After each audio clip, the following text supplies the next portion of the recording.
Estamos de regreso en el programa, estoy con Edwin Heredia de la Asociación Vida y Familia.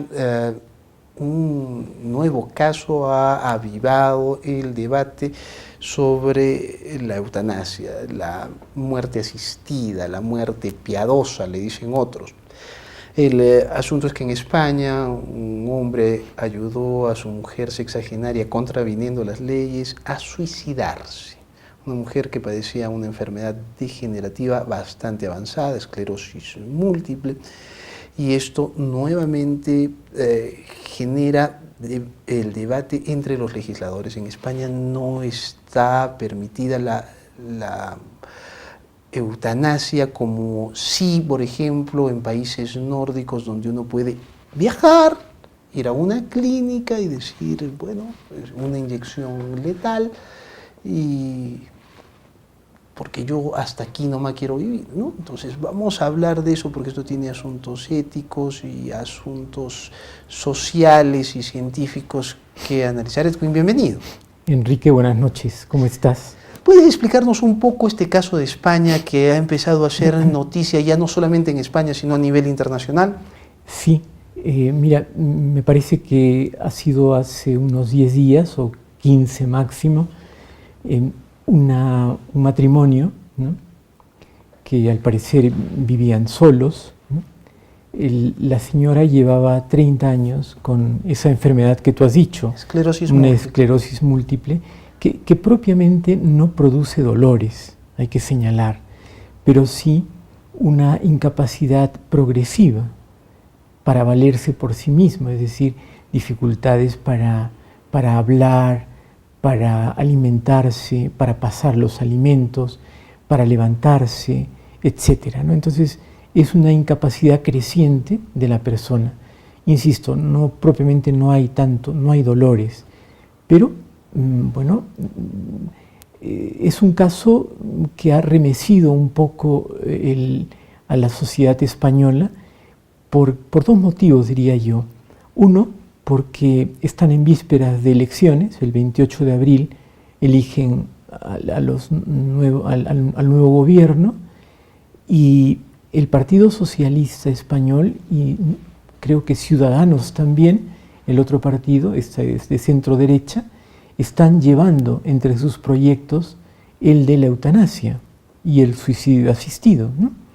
Entonces, por un lado hay eso, y por otro lado ha sido concretamente un hecho que se puede calificar como un drama, ¿no? Un drama con unas dosis muy fuertes de emotividad, ¿no? El esposo llevaba cuidando a su esposa unos 30 años, ¿no? Pero era el único que lo cuidaba, una persona humanamente agotada, ¿no?, que lógicamente sufría con el sufrimiento de la esposa, ¿no? Y bueno, al parecer la señora estuvo alguna vez internada, recibía cuidados paliativos, pero luego creo que la mayor parte del tiempo estuvo en su domicilio, cuidada por su esposo. Bueno, llega un momento en el que la esposa, la señora María José Carrasco, me parece que se llamaba así, pues harta le pide a su esposo que la ayude, ¿no?, a suicidarse.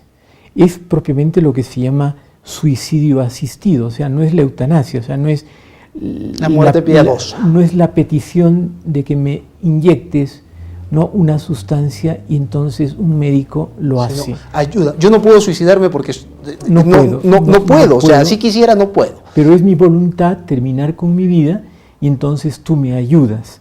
Eso es lo que le dice al esposo. Tú me das las pastillas, me las metes a la boca, una cosa así. Exactamente. Entonces, no es propiamente que la ha matado el esposo, pero sí ha sido un colaborador directo en una voluntad de suicidio, ¿no? Claro. Y es la cosa que se discute legalmente, ¿no es cierto? Porque él inicialmente fue detenido, claro, y posteriormente liberado, ¿no es cierto? Se le va a seguir un proceso, pero en libertad. Pero además me parece que la pena, según la ley española, va entre 2 a 5 años de prisión, pero bueno, lo han liberado sin ninguna medida cautelar de por medio, y todo indica, ¿no?, bueno, que no lo condenarán. ¿Por qué? Porque ya se habla concretamente de que ha sido un gesto de amor de parte del marido hacia su esposa.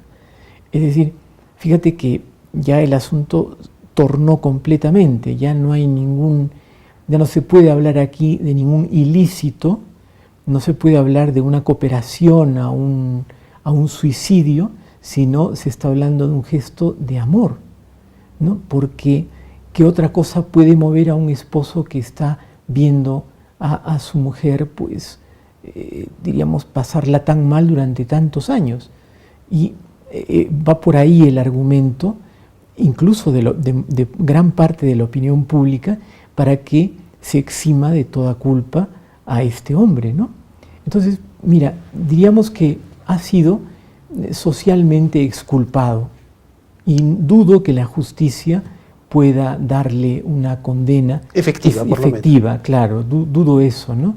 En realidad, si uno lo ve, es como en los casos en donde hay sufrimiento humano, es verdaderamente un drama, porque nadie puede pensar que sufrir es algo agradable o que es llevadero o que uno pues lo puede tolerar fácilmente. Es difícil, es muy difícil, pero entonces, como leía yo con mucha certeza, un experto en cuidados paliativos decía, pues hay que, ¿no?, parar el sufrimiento sin causar daño al sufriente. Y para eso no hay que eliminar al aquejado por el dolor, sino eliminar el dolor. Eliminar el dolor, ¿no es cierto? Entonces, eso es cuidado, lo que le llaman cuidados paliativos, ¿no? Que es algo que se ha venido desarrollando mucho en los últimos años, mucho. Entonces, ahora incluso se permite, Enrique, se permite legalmente, hasta en casos extremos, la sedación del paciente. O sea, al paciente se le puede sedar por unas horas, quizá por unos días, con el fin de evitar el dolor y sin causar daños, ¿no?, otros daños. Entonces, hay muchos cuidados paliativos que lamentablemente no están llegando a la gente que los requiere. Y entonces se plantea pues la dicotomía, ¿no?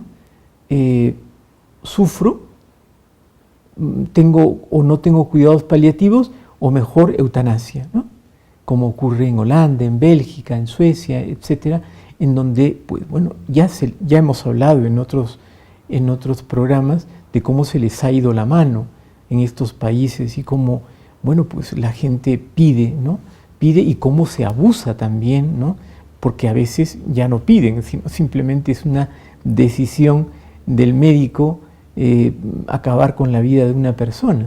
Entonces, aquí el tema clave está en el acceso a los cuidados paliativos por parte de todo aquel que lo necesite. Concretamente en España, ¿no?, hay una ley que faculta para que reciban esa ayuda, ¿no? Aquí no hay nada. Aquí no hay nada. Y aquí en nuestro país no hay nada. Y sin embargo, qué importante es, Enrique, porque efectivamente, o sea, en el final de la vida todos queremos morir dignamente y sin dolor, ¿verdad? Todos queremos una muerte pues, que no sea traumática. Evidentemente sufrir durante meses o años es muy duro, muy duro. Entonces yo creo que los servicios estatales, el seguro social, tendría que acudir en esos momentos o económicamente con una ayuda directa o a través de los servicios, ¿no?, de servicios eficaces, reales, ¿no?, de cuidados paliativos. Es que leía, ¿no?, que hay gente que está tan desprotegida, hablando también de este país, de España, ¿no?, que está con este asunto que ha removido la escena sociopolítica, personas que quieren la eutanasia y solo están tomando pues, medicamentos muy básicos. y cuando les dan una pequeña dosis de morfina, les alivian el dolor y ya no quieren morir, ya no quieren la eutanasia, ¿no? Es que, como bien también se dice, una cosa es, ¿no?, que yo pida morir y otra cosa es que quiera morir. Nadie quiere morir. Vamos a una pausa comercial. Precisamente es por eso que estamos hablando de este tema en España, porque en el Perú no hay legislación al respecto, no se discute al respecto, y miles de personas pasan la vida casi en agonía, y no solamente ellos, sino sus familias, porque cuando regresemos de la pausa pretendo hablar con Edwin Heredia sobre los cuidadores, es decir, por ejemplo, en el caso de España, el esposo que ayuda a su mujer a suicidarse era un cuidador durante 30 años y el desgaste físico y psicológico que causa esto. Hablamos de eso tras la pausa. Estamos de regreso en el programa, estoy con Edwin Heredia de la Asociación Vida y Familia. Estamos hablando de la eutanasia, el suicidio asistido, nuevamente en debate. Una de las cosas más desgastantes es cuidar a personas enfermas. O sea, no solamente sufre la persona enferma, sino los cuidadores. Y países desarrollados del primer mundo, como España, no han podido desarrollar siquiera atenciones efectivas y asistencia efectiva para los cuidadores, menos aún para nuestro país, ¿no? En nuestro país eso es ausente, nadie lo habla, excepto pues uno que otro médico que se interese y alguna vez dice una opinión. Pero institucionalmente nadie habla de esto. ¿Cuáles son los efectos que tú has analizado en las personas que cuidan de personas enfermas con males crónicos degenerativos o enfermedades que los llevan pues ya a situaciones agónicas? Tú lo has dicho, Enrique, es decir, es un desgaste físico y mental, bueno, y emocional también muy grande, es un deterioro, ¿no? Y llegan, o sea, el ser humano es limitado en sus fuerzas, ¿no?, tanto físicas como psíquicas, y claro, es parte del drama en el que estamos comentando, ¿no? Es decir, ¿por qué la sociedad o por qué hay bastante indulgencia con este hombre? Porque bueno, aparte de esas razones sentimentaloides, porque en el fondo no es amor, ¿no? Pero aparte de esas razones, pues es que el hombre estaba verdaderamente agotado, es decir, solo, esforzándose tremendamente durante tantos años, sufriendo también él lo suyo. Entonces, bueno, solo te puedo decir eso, es decir, que la humanidad pues no puede, o sea, para eso existen, ¿no?, cuidadores especializados, y que también la ayuda que las familias que en estos trances están o pasan, pues deben recibir económicamente o sanitariamente a personas, ¿no?, que puedan ayudar. Se calcula que en España, en estos momentos, son alrededor de 75.000 personas que carecen de los cuidados y requiriéndolos, de esos cuidados llamados paliativos. O sea, gente que está sufriendo, ¿no?, no necesariamente digamos, para que se mueran al día siguiente, ¿no?, pero están, o sea, con los males crónicos que los aquejan. Claro, ¿no? Y sin embargo no tienen una ayuda que al parecer la ley española sí contempla, pero no llegan a ello. Y entonces, claro, uno dice pues que efectivamente es ahí donde tendrían que centrarse los políticos y no en ofrecer la eutanasia como una posibilidad legal, ¿no?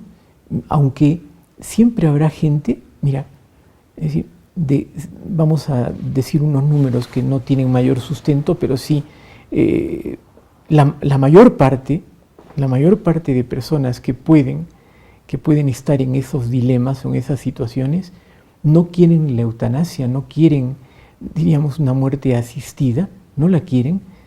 Lo que quieren es aliviar su sufrimiento, los dolores, ¿verdad? Eso es lo que desean propiamente y seguir viviendo. Aún así, habrá gente que, existiendo los cuidados paliativos, pidan la eutanasia, pero son muy pocos. Ahora, son muy pocos. Entonces, esos pocos no justifica que se haga una ley, diríamos, ¿no? para que esto sea permitido. La pregunta iba por el camino de si no hablamos y legislamos no sobre la eutanasia, sino sobre cuidados paliativos, sobre asistencia real a las personas que padecen la enfermedad y a sus cuidadores, vamos a vernos forzados a hablar pues de eutanasia, ¿no es cierto? Claro. Porque es la otra salida. Entonces, es en estos momentos donde debemos interesarnos por las personas sufrientes para aliviar su dolor y por las personas que los cuidan porque también sufren un estrés terrible que los puede llevar a tomar decisiones terribles como la de ese esposo. Yo no creo que haya sido muy fácil tampoco para ese hombre tomar la decisión de ayudar a su mujer a suicidarse. ¿No? Es que normalmente estas decisiones de pedir la muerte, no son decisiones libres porque están fuertemente condicionadas por el dolor, por el sufrimiento, ¿no? Ya sea propio o ajeno. Yo pienso pues que efectivamente si esa señora hubiera tenido los cuidados paliativos, si esa señora hubiera tenido, pues no tendría por qué haber, pero unos cuidados de calidad ¿no? Y el mismo, si ese señor, ¿no? Si el esposo no hubiera estado quizá muy deteriorado física y mentalmente, no hubiese aceptado esta alternativa esta petición de la esposa. En su sano juicio no lo hubiese hecho, pero es que hay una gran dosis de angustia, de desesperación provocada por la situación. Entonces eso, de algún modo, disminuye la libertad de las personas. Por eso es que te digo, nadie, en el fondo, nadie quiere morir, ¿no? Aunque pidamos en algún caso la muerte por un poco de desesperación terrible, ante unos dolores que no se soportan. El gran problema es que en un país como el nuestro, donde los hospitales literalmente se caen a pedazos, y no estoy hablando de las zonas de la selva y zonas muy alejadas, estoy hablando de aquí y el Hospital Goyeneche, por ejemplo, ¿no es cierto? Donde no se dan los medicamentos, donde se operan con instrumentos de ferretería y no de cirugía. Hablar de cuidados paliativos suena pues a utopía. Suena algo pues que está muy lejos, ¿no? En el tiempo, muy lejos de nuestro alcance, ¿no? Tenemos necesidades básicas que todavía no se satisfacen y entonces, claro, pensar en ello, menos mal, no tenemos, por lo menos, no hay tampoco en nuestro país tantos índices, vamos a decir, tantos casos de enfermos terminales o crónicos que estén con sufrimientos tremendos, ¿no? O por lo menos no los conocemos. O no los conocemos, pero yo creo que si los hay, fíjate, lo que sí tenemos en el país son médicos buenos, creo yo, ¿no? Médicos buenos que saben que ellos tienen que cuidar, que defender la vida humana, saben que es antiético, ¿no? Procurar la muerte o facilitarla, y entonces pelean. Y tienen sus formas, tienen pues a veces paliativos que son drogas que ayudan, por supuesto, ¿no? Entonces yo creo que con eso, hasta que, digamos, la persona tenga un desenlace, ¿no? Que sea pues humanamente, vamos a decir así, llevadero, sin que esté, bueno, pues vamos a decir, no sé, con un dolor tal, ¿no? Que ya pierda totalmente la conciencia por el dolor, ¿no? Y con una serenidad que le haga enfrentar, como tenemos que pasar todos, la etapa, el momento de la muerte, ¿no? Edwin, te agradezco mucho por haber venido. De nada, Enrique. Edwin Heredia, de la Asociación Vida y Familia. Gracias por habernos acompañado. Nos reencontramos el lunes.